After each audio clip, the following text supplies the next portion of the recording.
Will you explain to me your sign? So my sign means that even in our small town, I believe that there's no part of this country that is exempt from systemic racism. And our race issues here are different from other places, but they do exist.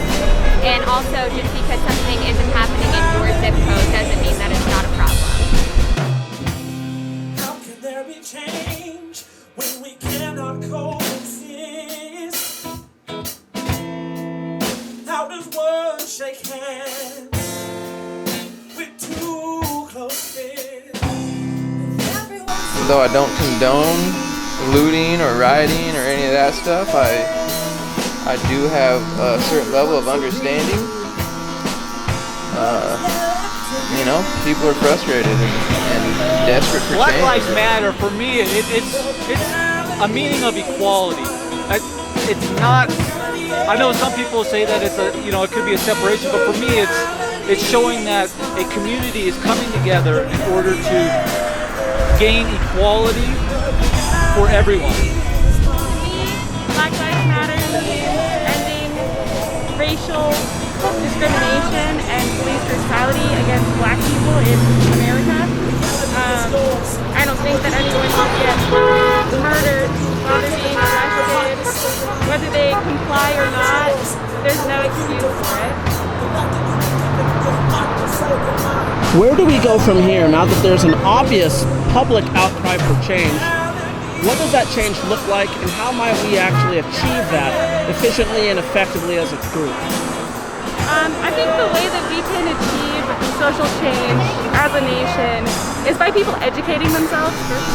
Yeah, unfortunately, I think there are too many people that think that because we're talking about Black Lives Matter and trying to create change, that certain people think that takes away from white lives or whatever. Like you hear people say all lives matter or white lives matter or whatever.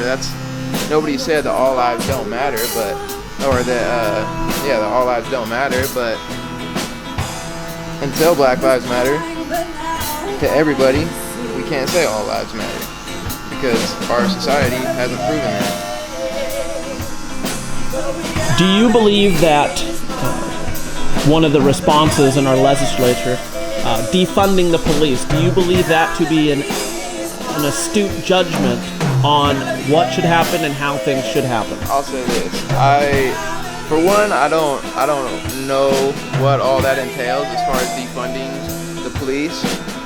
But as far as if the idea at all is trying to get rid of police, it's a terrible idea. We cannot live in this society without police. It would be there are decent people that could probably police themselves, but there are way too many legitimate crazy people that would fly off the handle if we did not have police. I think police are definitely necessary, and also we can't be, just like with any group or race or anything, you can't group everybody into one thing, right? Like just because we see this shitty cop, or the ones that we have seen over the years, that doesn't mean that all cops are like that or that we should dislike all cops. There are a lot of great human beings that are police officers that do a ton of good for their communities, and they need to be recognized for that as well, and separated from the bad cops.